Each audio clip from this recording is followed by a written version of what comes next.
ಮಂತ್ರಿಗಳು ಏನ್ ಮಾಡ್ತಾ ಇದ್ದೀರಾ? ಎಲ್ಲಿ ಸಾಧ್ಯತೆ ನಿಮ್ಮ ರಾಜಕೀಯದ ವ್ಯವಸ್ಥೆಗಳು? ಜಂಟಿ ನಿರ್ದೇಶಕರಾದ ಸಮಾಜ ಕಲ್ಯಾಣ ಇಲಾಖೆಯ ಕೃಷ್ಣಪ್ಪ ನನಗೆ ತೊಂದರೆ ಕೊಟ್ಟರಿಂದ ಇದುವರೆಗೂ ಕೂಡ ಕೃಷ್ಣಪ್ಪರವರಿಗೆ ಅಮಾನತಾಗಿಲ್ಲ. ಹೆಂಡತಿ ಮಕ್ಕಳು ನಮ್ಮ ಸಂಸಾರ, ಇಡೀ ಸಂಸಾರದವರಿಗೆ ನನ್ನ ಚೆನ್ನಾಗಿ ನೋಡ್ಕೊಂಡಿದ್ದಾರೆ. ಕಾಣದಂತ ರಾಜಕೀಯದ ಕೈಗಳು ಈ ಒಬ್ಬ ಅಧಿಕಾರಿಗೆ ರಕ್ಷಣೆ ನಿಂತಿದ್ದಾರೆ ಅಂತೇಳಿ ಈ ರೀತಿ ಆಗಿರ್ತಾನೆ. ಅವ್ರಿಗೆ ದೇವರೇ ಶಿಕ್ಷೆ ಕೊಡ್ತಾರೆ. ಕುಟುಂಬ ಅವನು ತರಲೇ ಇರೋದ್ರಿಂದ ಕುಟುಂಬದವರು ಅವನ ಮೇಲೆ ಏನು ಸೇಡು ತೀರಿಸ್ಕೊಳ್ಳೋ ಅವಶ್ಯಕತೆ ಇಲ್ಲ. ದೇವರು ಕಾನೂನು ಶಿಕ್ಷೆ ಅವನಿಗೆ ಕೊಟ್ಟೇ ಕೊಡುತ್ತೆ. ನಮಸ್ಕಾರ, ಆಲ್ಎನ್ ಟಿವಿ ವೀಕ್ಷಕರೇ, ನಿಮ್ಮ ಜೊತೆ ಇದ್ದೀನಿ ನಾನು ಇಷ್ಟ್ಯಾಗ ಮದಿಷ್ಟಿನು. ಅಧಿಕಾರಿಯ ಕಿರುಕುಳ ಆರೋಪಕ್ಕೆ ಪಾವಗಡದಲ್ಲಿ ಬಿತ್ತು ಒಂದು ಹೆಣ. ಅಮಾಯಕ ವ್ಯಕ್ತಿ ತನ್ನ ಕುಟುಂಬ, ಹೆಂಡತಿ ಮಕ್ಕಳು, ಸಂಸಾರ, ಸರ್ಕಾರಿ ಹುದ್ದೆ ಎಲ್ಲ ಬಿಟ್ಟು ಕಚೇರಿಯಲ್ಲಿ ನೇಣು ಬಿಗಿದುಕೊಂಡು ಆತ್ಮಹತ್ಯೆ ಮಾಡ್ಕೊಂತಾರೆ. ತುಮಕೂರು ಜಿಲ್ಲೆ ಉಸ್ತುವಾರಿ ಸಚಿವರು, ಗೃಹ ಮಂತ್ರಿ ಅವರು ಈ ಹಿಂದೆ ಪತ್ರಿಕಾ ಮಾಧ್ಯಮ ಮಿತ್ರರಿಗೆ ಒಂದು ವಾರ್ನಿಂಗ್ ಕೊಡ್ತಾರೆ. ಸುದ್ದಿ ಮಾಡೋದಕ್ಕಿಂತ ಮುಂಚಿತವಾಗಿ ನಮಗೆ ಹೇಳಿ ಅಂತೇಳಿ ವಾರ್ನಿಂಗ್ ಕೊಡ್ತಾರೆ ಪತ್ರಕರ್ತರಿಗೆ. ಆದರೆ ಪತ್ರಕರ್ತರಿಗೆ ವಾರ್ನಿಂಗ್ ಕೊಟ್ಟಿದ್ದೀರಾ? ಇಲ್ಲಿ ಮಾಡಿರ್ತಕ್ಕಂಥ ಮಹಾ ಎಡವಟ್ಟು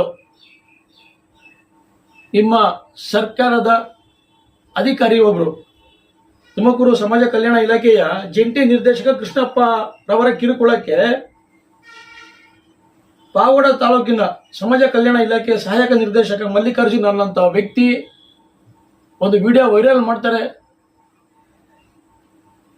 ವೈರಲ್ ಮಾಡೋ ಮುಗಿಯನ ಆತ್ಮಹತ್ಯೆ ಮಾಡ್ಕೊಂತಾರೆ ಕಚೇರಿಯಲ್ಲಿ ನೇಣು ಬಿಗಿದುಕೊಂಡು. ಇದು ಎಷ್ಟು ಮಟ್ಟಿಗೆ ಸರಿ? ಇದು ಸತ್ತಿರ್ತಕ್ಕಂಥ ವ್ಯಕ್ತಿಗೆ ಇನ್ನೆಷ್ಟು ಮಟ್ಟಿಗೆ ಕಿರುಕುಳ ಕೊಟ್ಟಿರ್ಬೇಕು ಕೃಷ್ಣಪ್ಪರವರು ಅಂತೇಳಿ ಇವತ್ತು ಪಾವಗಡ ತಾಲೂಕಿನ ಜನತೆ ಹೇಳ್ತಿರ್ತಕ್ಕಂಥ ಮಾತು. ನಿಜಕ್ಕೂ ಕೂಡ ಇದು ಘೋರ ದುರಂತ ಕಣ್ರಿ. ಈ ಒಂದು ಸಾವಿನಿಂದ ಜಿಲ್ಲೆಯ, ರಾಜ್ಯದ ಸರ್ಕಾರಿ ಅಧಿಕಾರಿಗಳು ಭಯಭೀತರಾಗಿದ್ದಾರೆ. ಉನ್ನತ ಮಟ್ಟದ ಅಧಿಕಾರಿಗಳ ಕಿರುಕುಳಕ್ಕೆ ಬೇಸತ್ತು ವ್ಯಕ್ತಿ ಮಲ್ಲಿಕಾರ್ಜುನ್ ಅಂತೇಳಿ ಆತ್ಮಹತ್ಯೆ ಮಾಡ್ಕೊಂತಾರೆ ಅಂತ ಹೇಳಿದ್ರೆ, ಇನ್ನ ಉನ್ನತ ಮಟ್ಟದ ಕೈ ಕೆಳಗಡೆ ಕೆಲಸ ಮಾಡುವಂತ ಅಧಿಕಾರಿಗಳು ಭಯಭೀತರಾಗಿದ್ದಾರೆ. ಬಿಸಿ ತುಪ್ಪ ಇದ್ದಂಗೆ ಕಣ್ರಿ ಅವ್ರಿಗೆ. ನುಂಗೋಕ್ಕೂ ಆಗಲ್ಲ, ಉಗುಳಕ್ಕೂ ಆಗಲ್ಲ. ಯಾರಿಗೆ ಹೇಳ್ಬೇಕು ಅವ್ರ ಸಂಕಟ? ಜಿಲ್ಲೆಯ ಇನ್ನಿತರ ಅಧಿಕಾರಿಗಳು ಭಯಭೀತರಾಗಿದ್ದಾರೆ.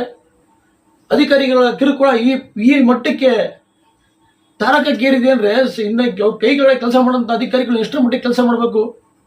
ದೂಸರ ಮಾತಾಡಂಗಿಲ್ಲ, ಮಾತಾಡೋದು ಅಧಿಕಾರಿಯ ಭಯ ಇರುತ್ತೆ. ಇನ್ನೆಲ್ಲ ನಮ್ಗೇನ್ ಮಾಡ್ತಾರೋ ಅಂತೇಳಿ. ಉನ್ನತ ಮಟ್ಟದ ಅಧಿಕಾರಿಗಳಿಗೆ ರಾಜಕೀಯದ ರಕ್ಷಣೆ ಇರುತ್ತೆ. ಅವರಿಗೆ ರಾಜಕಾರಣಿಗಳು ಬೆಂಬಲವಾಗಿರ್ತಾರೆ. ಸಣ್ಣ ಪುಟ್ಟ ಅಂತ ಅಧಿಕಾರಿಗಳಿಗೆ ಯಾರು ಕೂಡ ಇರೋದಿಲ್ಲ. ಇದುವರೆಗೂ ಕೂಡ ಕೃಷ್ಣಪ್ಪರವರಿಗೆ ಅಮಾನತಾಗಿಲ್ಲ. ಆ ವ್ಯಕ್ತಿ ಮಲ್ಲಿಕಾರ್ಜುನ್ ಸತ್ತಿದ್ದಾರೆ. ಅವರ ಕುಟುಂಬದ ಆಕ್ರಂತನ ಮುಗಿಲು ಮುಟ್ಟಿತ್ತು ರೀ. ಸುಮ್ನೆ ಅವರು ಏನೋ ವಿಡಿಯೋ ವೈರಲ್ ಮಾಡಿ ನೇರವಾಗಿ ಕೃಷ್ಣಪ್ಪರವರ ಮೇಲೆ ಆರೋಪ ಮಾಡಿ ಸತ್ತಿರ್ತಕ್ಕಂಥದ್ದು ತಮಾಷೆ ಮಾತ, ಹುಡುಗಾಟದ ಮಾತ. ಅವರು ಆತ್ಮಹತ್ಯೆ ನಾಟಕ ಆಡಿಲ್ಲ. ಅವರು ನಾನು ಸಾಯ್ತಾ ಇದ್ದೀನಿ, ನನ್ನ ಕಿರುಕುಳ ಕೊಡ್ತಿದ್ರು ಅಂತೇಳಿ ಸತ್ಯ ಹೋಗಿದ್ದಾರೆ ವ್ಯಕ್ತಿ ಹೇಳಕೊಂಡು. ಇದು ನಿಜಕ್ಕೂ ಕೂಡ ರಾಜ್ಯದಲ್ಲಿ ದೊಡ್ಡ ಮಟ್ಟದ ಇದೊಂದು ಘಟನೆ ಸರಿ. ಈ ಒಂದು ಘಟನೆಯಿಂದ ತುಮಕೂರು ಜಿಲ್ಲೆಗೆ ಅತಿ ದೊಡ್ಡ ಮಟ್ಟದ ಒಂದು ಪೆಟ್ಟು ಬಿದ್ದಿದೆ. ಗೃಹ ಮಂತ್ರಿಗಳು ಏನ್ ಮಾಡ್ತಾ ಇದ್ದೀರಾ? ಎಲ್ಲಿ ಸಾಧ್ಯತೆ ನಿಮ್ಮ ರಾಜಕೀಯದ ವ್ಯವಸ್ಥೆಗಳು? ಪೊಲೀಸ್ ಇಲಾಖೆಯರು ಆಯ್ತು, ಪ್ರಕರಣ ದಾಖಲಿಸಿಕೊಂಡಿದ್ದಾರೆ, ತನಿಖೆ ಮಾಡಬೇಕು. ತನಿಖೆ ಆದ ನಂತರ ಸತ್ಯತೆ ಹೊರಗೆ ಬರುತ್ತೆ. ಕೃಷ್ಣಪ್ಪರು ಏನೋ ಮಾಡಿದವರು ಇಲ್ವಾ ಅಂತೇಳಿ. ಆದ್ರೂ ಕೂಡ ಒಬ್ಬ ವ್ಯಕ್ತಿ ಕೃಷ್ಣಪ್ಪರವರ ಹೆಸರು ಹೇಳ್ಕೊಂಡು ವಿಷ ಕುಡಿಸ್ ನೇಣಕ್ಕಂತ ಸಾಯ್ತಾರ ಅಂತ ಹೇಳಿದ್ರೆ ತಮಾಷೆ ಮಾತೇನ್ರಿ?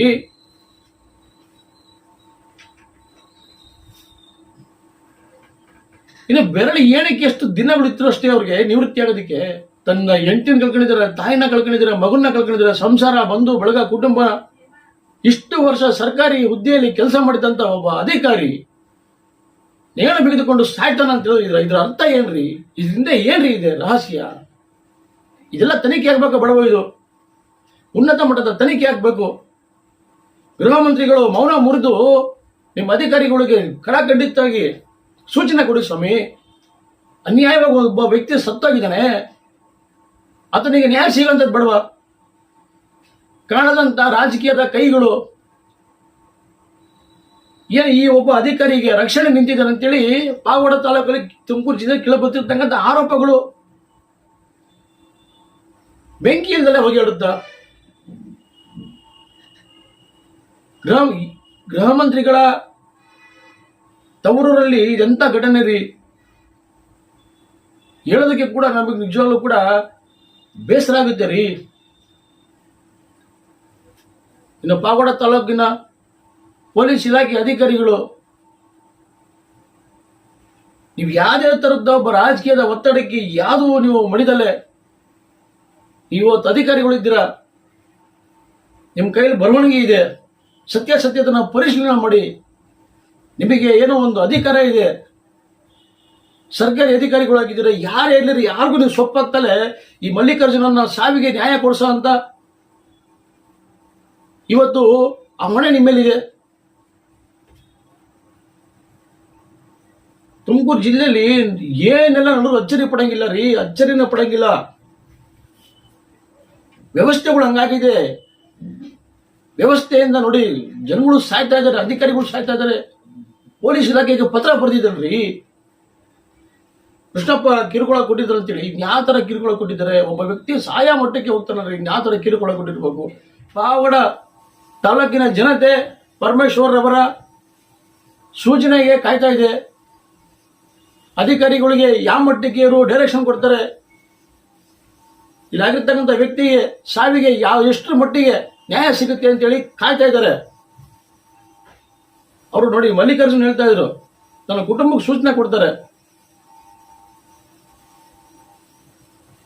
ಕೃಷ್ಣಪ್ಪ ಅನ್ನಂತ ವ್ಯಕ್ತಿಗೆ ದೇವ್ರ ಶಿಕ್ಷೆ ಕೊಡ್ತಾನೆ ಅಂತೇಳಿ ಈ ಪಾಪಿ ಕಲಿಯುಗದಲ್ಲಿ ದೇವ್ರೇ ನಂಬ್ತಿಲ್ಲ ಕಣ್ರಿ. ಕೆಲವು ಜನಗಳು ದೇವ್ರನ್ನೇ ನಂಬ್ತಾ ಇಲ್ಲ.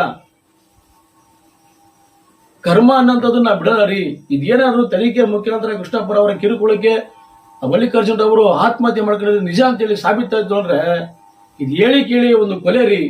ಅನ್ಯಾಯ ಒಂದು ಕುಟುಂಬದ ವ್ಯಕ್ತಿನ ಬಲಿ ಕೊಟ್ಟಂಕಣ್ರಿ. ಪೊಲೀಸರು ತನಿಖೆ ಮಾಡಿದ ನಂತರ ಸತ್ಯತೆ ಎಲ್ಲ ವಿಷಯ ಗೊತ್ತಾಗುತ್ತೆ ಏನು ಅಂತೇಳಿ. ತನಿಖೆ ಆದಷ್ಟು ಬೇಗ ಆಗಲಿ ಅಂತೇಳಿ ನಾವು ಕೂಡ ಡಾಕ್ಟರ್ ಜಿ ಪರಮೇಶ್ವರ್ ಅವರಿಗೆ ಆನ್ಲೈನ್ ಟಿವಿ ವತಿಯಿಂದ, ಪಾವಗಡದ ತಾಲೂಕಿನ ಜನಗಳ ವತಿಯಿಂದ ನಾವು ನಿಮಗೆ ಒತ್ತಾಯ ಮಾಡ್ತೀವಿ. ಅಧಿಕಾರಿಯ ಕಿರುಕುಳ ಆರೋಪಕ್ಕೆ ಪಾವಗಡ ತಾಲೂಕಲ್ಲಿ ಬಿತ್ತು ಒಂದು ಹೆಣ. ಆನ್ಲೈನ್ ಟಿವಿ ಇದು ನೈಜ ಜವರ್ದಿಗಳ ಬಿಡಾರ. ನಮಸ್ಕಾರ.